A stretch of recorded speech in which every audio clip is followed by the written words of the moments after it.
എല്ലാ കൂട്ടുകാർക്കും ദാസേട്ടൻ കിച്ചണിലേക്ക് ഒരിക്കൽ കൂടി സ്വാഗതം. എല്ലാവർക്കും സുഖമാണല്ലോ. ഇന്ന് ഞാൻ ഉണ്ടാക്കാൻ പോകുന്നത് ഒരു ഓണം സ്പെഷ്യൽ എരിശ്ശേരിയാണ്. നേന്ത്രക്കായ വെച്ചുള്ള എരിശ്ശേരിയാണ്. വീഡിയോ ഇഷ്ടപ്പെട്ടു കഴിഞ്ഞാൽ ഒന്ന് ലൈക്ക് ചെയ്യുക. പിന്നെ ആദ്യമായിട്ട് കാണുന്ന കൂട്ടുകാരുണ്ടെങ്കിൽ ഒന്ന് സബ്സ്ക്രൈബ് ചെയ്ത് ആ ബെല്ലൈക്കൺ അമർത്തി ഓൾ എന്ന ഓപ്ഷൻ കൂടി ഒന്ന് കൊടുക്കണേ.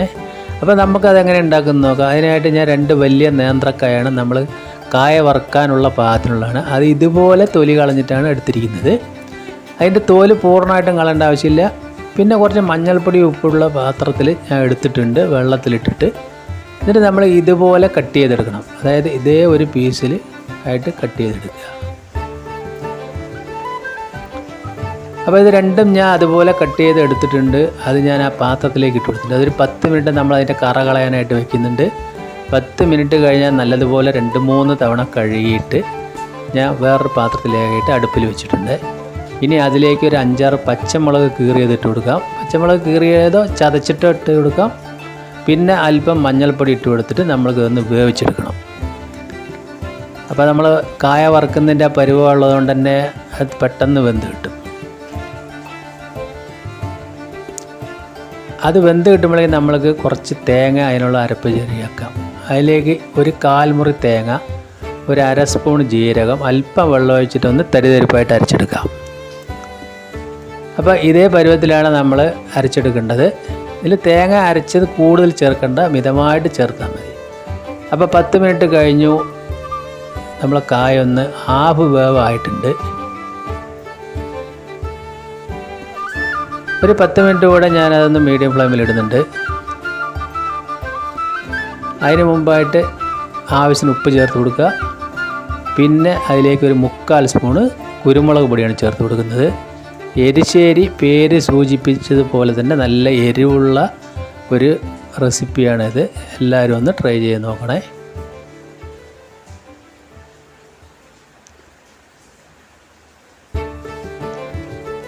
വീണ്ടും ഒരു 10 മിനിറ്റ് കഴിഞ്ഞ് അത് അത്യാവശ്യം നല്ലതുപോലെ അതുപോലെ വെന്ത് കിട്ടിയിട്ടുണ്ട്. ഇനി നമ്മളത് ഒന്ന് ചെറുതായിട്ടൊന്ന് ഉടച്ചു കൊടുക്കാം. അപ്പം നമ്മളൊരു കയ്യിൽ തന്നെ വെച്ച് ഇതുപോലെ ഒന്ന് ഉടച്ചു കൊടുത്താൽ മതി. അപ്പം ഞാൻ അതിലേക്ക് വേറൊരു കയ്യിൽ ഇതുപോലൊരു കയ്യിലെടുത്തിട്ട് ഇങ്ങനെയാണ് ഉടച്ചു കൊടുക്കുന്നത്. പൂർണ്ണമായിട്ട് അങ്ങോട്ട് ഉടച്ചെടുക്കേണ്ട ആവശ്യമില്ല. കുറച്ച് തരിതരിപ്പായിട്ട് കഷ്ണങ്ങളും കിടക്കണം. അപ്പോൾ ഇങ്ങനെ ചെയ്തതിന് ശേഷം നമ്മൾ അരച്ച അരപ്പ് അതിലേക്ക് ചേർത്ത് കൊടുക്കാം.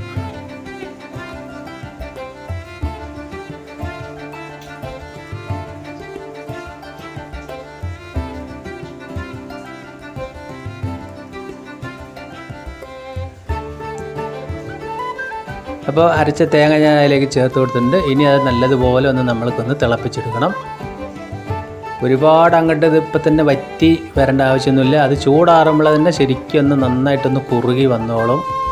വാഴയ്ക്കാണ് എല്ലാവർക്കും അറിയാം നേന്ത്രക്കായ എങ്ങനെയാണെന്നുള്ളത്.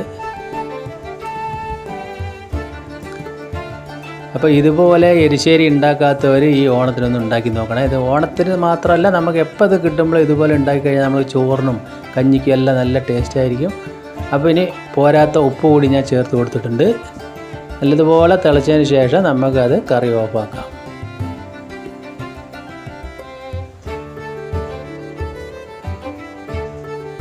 ഇനി നമ്മൾക്ക് അതിലേക്കൊന്ന് വറുത്തിട്ട് കൊടുക്കാനുണ്ട്.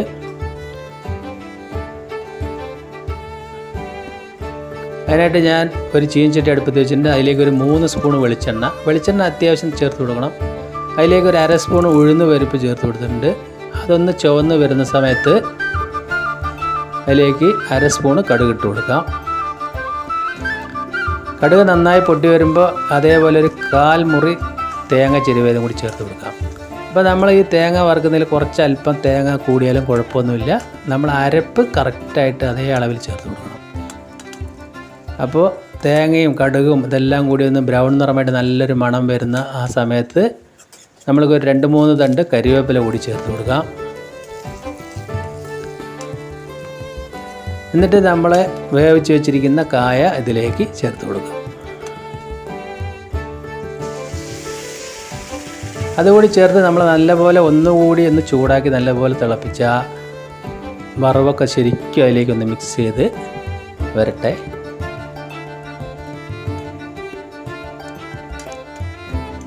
അപ്പോൾ ഇതേ പരുവത്തിലിരിക്കണം. അത് ചൂടാറി കഴിഞ്ഞാൽ ഒന്നുകൂടി ഒന്ന് ടൈറ്റ് ആവും. അപ്പോൾ അതുകൂടി നന്നായി തിളച്ച് ഒന്ന് നല്ല പരുവത്തിലായിട്ടുണ്ട്. ഇനി നമുക്കത് ചൂടാറിയതിന് ശേഷം വേറൊരു പാത്രത്തിലേക്ക് മാറ്റി കൊടുക്കാവുന്നതാണ്. അപ്പോൾ നമ്മുടെ അടിപൊളി നേന്ത്രക്കായ എരിശ്ശേരി, നല്ല എരിവുള്ള എരിശ്ശേരി ഇവിടെ റെഡി ആയിട്ടുണ്ട്. ഒന്നുകൂടി പറയുന്നു, വീഡിയോ ഇഷ്ടപ്പെട്ടു കഴിഞ്ഞാൽ ലൈക്ക് ചെയ്യുക, പിന്നെ നിങ്ങളെ ഫ്രണ്ട്സിനും ഫാമിലിക്കൊക്കെ ഒന്ന് ഷെയർ ചെയ്ത് സപ്പോർട്ട് ചെയ്യുക. വീണ്ടും നല്ല വീഡിയോയുമായിട്ട് കാണാം. Thank you.